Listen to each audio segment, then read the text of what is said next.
Welcome back to another episode of the New Era Nerds podcast. I'm your host, Tommy. This is going to be the episode on Star Wars The Bad Batch, episodes 7 and 8 breakdown. Before we get to that, though, we are doing a $50 Amazon gift card giveaway for the channel when we reach 50 subscribers. All you have to do to enter is subscribe, like this video, and comment done, as well as one part of the video that you liked. So be sure to enter that. We're also doing another giveaway on our Instagram. Rules are over there on how to enter. The Instagram is at New Era Nerds Pod. So if you want a chance to win a $50 Amazon gift card, go over there and enter to win. Also, you can enter to win here by what I just said. Subscribe, like, and comment. So be sure to enter. All right, getting right into it though. Obviously, this is a solo episode. Logan is not able to join us tonight, unfortunately. He had a little bit of a headache. That's okay though. So, episodes 7 and 8 of Star Wars The Bad Batch. Obviously, episode 7, we're back on Braca. It's battle scars. We get Captain Rex. We finally get to see the Bad Batch get the inhibitor chips removed from their heads. This is really vital and crucial as we've seen Wrecker getting worse and worse with his headaches and things like that, and his temperament. Ultimately, we do end up seeing him turn against his own team, even almost attacking and potentially hurting Omega. So a really intense scene there where Captain Rex, who you guys know on the channel that I absolutely love Rex, I'm sure a lot of you do too, but he ends up saving Omega and stuff like that. And then ultimately, really just a quick recap, they get the inhibitor chips out and it's all good. Echo, Hunter, and Rex kind of have a conversation about what should they be doing, what's going on with this empire, what's their role now. They're soldiers, they don't really know where to go. Rex ends up saying like, hey, I'm working with some people, you guys should come help us, you're great soldiers, you'd be a great fit. Hunter unfortunately says that they're on a different road now, which is pretty interesting because all they've ever known is that they're soldiers, and it doesn't really make sense why he wouldn't necessarily want to go with Rex. Ultimately, we know from Rebels and things like that Rex is working with Ahsoka right now. He's working with the Rebellion, things like that. We know he's with Gregor and Wolf, the other clone commanders who had their inhibitor chips removed. So I wonder if we'll get to see them. Comment below if you think that we will, or comment below any other clone troopers that you think we'll be able to see or get to see cameos of throughout the rest of this series. But a really cool episode nonetheless, episode 7. And then at the end of it, after they have that conversation, Rex kind of walks away into the distance when the scrappers end up seeing the Bad Batch, and then they say, hey, call in the Empire.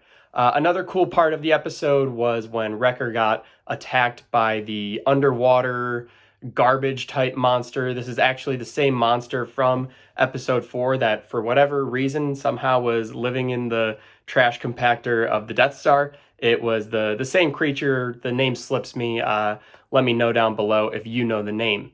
But yeah, so that was just a cool Easter egg, something from episode 4 tying into this series. And actually, as we go into the episode 8 breakdown, it's something that I think they're going to be doing a lot more of, tying things in from the original trilogy into this show, connecting the episode 3 to episode 4, just that time gap, which is really cool. It's a really interesting and still fairly unexplored timeline within the Star Wars universe. Obviously, we have Rogue One, but that takes place a couple of days before episode 4, so that one doesn't really cover a big period, and now we're a couple weeks after episode 3, so still a ton of time between those two movies to explore. Obviously, the video games Jedi Fallen Order, where we actually see Braca for the first time, that takes place during that time period as well.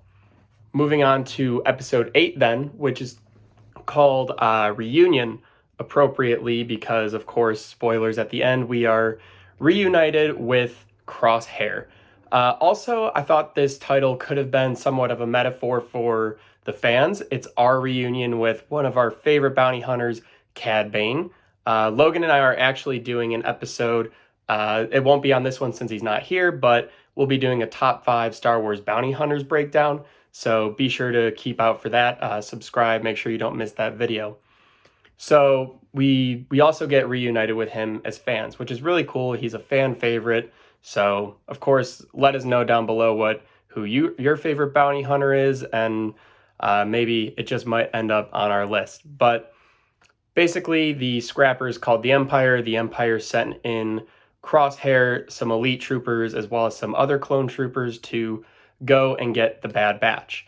Now, I don't think, from what we saw, it was necessarily get the Bad Batch. I believe it was more of get Omega. But we did see Crosshair say specifically, like, oh, target her, kill her. So I'm not really sure what his mission was. We know from previous episodes early on in the series that Crosshair is more than willing to do some pretty brutal things to people, whether they're, kids or just innocent civilians. He's pretty willing to pull that trigger. So I'm not really sure what his exact orders were. We also get a couple more scenes on Kamino where the Kaminoans are talking about bounty hunters and their contingency plan. Of course, they want to stay a customer of the Empire. They want that Empire money. So what do they have to do to get these clones stronger, better soldiers in that regard? Or with the whole Omega thing, she's a clone. She's obviously not a normal clone. So what is it that they exactly want with Omega? Comment down below. I do believe that it's going into cloning force-sensitive beings. Obviously, we'll have to watch the rest of the series and find out, but I think that's going to be the tie-in with things like Mandalorian. We saw it in, Rise of Skywalker, the whole cloning Palpatine. We need some sort of retconning and explanation for that other than just, oh yeah, he cloned himself. So I think that Omega is the beginning of these force-sensitive clones. So let me know in the comments if that's what you think is going on here. They also mentioned the bounty hunter, who we end up, of course, seeing Kad Bane. Now, there's a couple things in the episode that were really, really interesting to me. The one being the scene where at the end, the Bad Batch and Omega are escaping through the engine of the Republic Star Cruiser. The Crosshair and his team end up turning the engine on. They end up actually getting themselves burned by it, and Crosshair gets really banged up, really injured, burned pretty badly. When they're bandaging him up, he actually kind of looked like what I thought was going to be like the villain origin story of Dengar, the bounty hunter, just the way they bandaged up his head, and he was wearing the black armor, and just his appearance looked very similar to Dengar. But I actually did a quick little research. I guess he's already alive, so I thought it would have been a pretty cool origin story for him, but he already has his story where he's existing. So we are, I think, getting some sort of Crosshair villain origin, though. So that whole scene was you could feel the anger inside of Crosshair for what happened. But he looked pretty cool, all burned up and bandaged. So that was pretty interesting to me. The other part being, so of course, Kad Bane. Now, Kad Bane, of course, you saw the episode. We see he ends up shooting Hunter, not killing him, but being able to reprimand Omega. Luckily, Kad Bane has standards. He's, as far as bounty hunters go, a class act guy. He stunned her, so he's bringing her in alive. Luckily, you could bring him in warm or cold. It's her choice. So luckily, he didn't kill Omega. So that's always good. Good job, Kad. Way to stay respectful and honorable in the business. But no, there's a really cool standoff scene, a Western-style standoff between Kad Bane and Hunter. Kad Bane says, "I've seen 1,000 clones before. Once you learn how to kill one, the rest are easy." Hunter, being very arrogantly, says, "Oh, I think you're going to be surprised." And then, well, Kad Bane, he wasn't. He's held his own with Jedi Knights, so I don't think Hunter was expecting this skilled of a bounty hunter to be there, especially since he was fairly able to hold himself up against Fennec Shand. So I think he wasn't expecting the level of skill that Kad Bane actually had. Now, back to that Western standoff scene. This is super interesting because this footage was actually supposed to be in season 7 of the Clone Wars between Cad Bane and Boba Fett. This was supposed to be the scene where Boba Fett actually would be in the place of Hunter, and he would have ended up shooting Cad Bane, killing him, and Cad Bane's blaster would have hit his Beskar helmet, giving it the infamous dent in the helmet.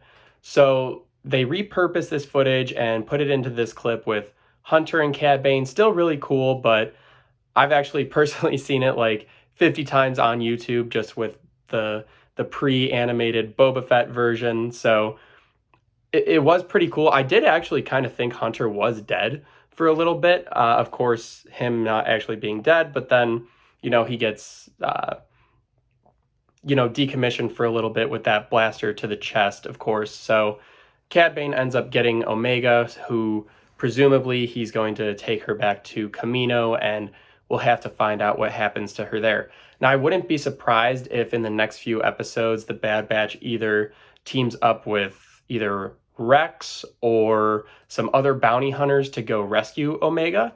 So in the stories and comics, there's actually a siege of Kamino where Boba Fett leads a squad of clone troopers former clone troopers, and they go in and siege Kamino from the Empire. So it'd be really cool to see if Boba Fett guy, that I'm just hoping we get him in here somehow, some way. So that would be a really cool story arc if they teamed up with him to go get Omega back.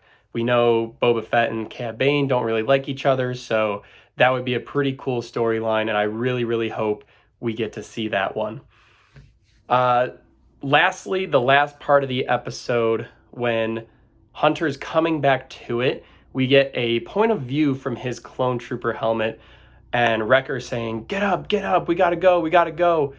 This, for me, was incredibly reminiscent of the Call of Duty Modern Warfare episode where you wake up and you're in the helicopter and it's like blurry, you're disoriented, there's a battle going around you. It was very similar to that for me, just from the perspective of a clone trooper helmet, which I thought was really, really cool. We've seen the inside of Mandalorian helmets before. I don't think we've seen too much of the inside of clone trooper helmets. Obviously, with the Mandalorian, we've seen several scenes from his point of view and the features of his helmet. So being able to see a clone trooper point of view was really cool. I thought that was really well done. He was very clearly disoriented out of it. They're like, where's Omega? So now moving forward, of course, we're going to be figuring out how to go rescue Omega. We'll probably end up going back to Sid, seeing if she can help us get some reinforcements, maybe some other bounty hunters. We know we're in your debt, but we need this. We really need this favor from you. We'll pay you back somehow, some way, that type of deal. So that's kind of where I think we're going to go from here. But, we'll have to wait and see. So let me know what your thoughts are, what you thought of the episode, and where we're going from here. I thought there was a lot of really cool Easter eggs the past 2 episodes. Again, I hope we get to see either more Rex or other former clone troopers. So comment below any of your theories or thoughts or things like that, what you thought of the episode, all that. So don't forget to enter the giveaway for the $50 Amazon gift card.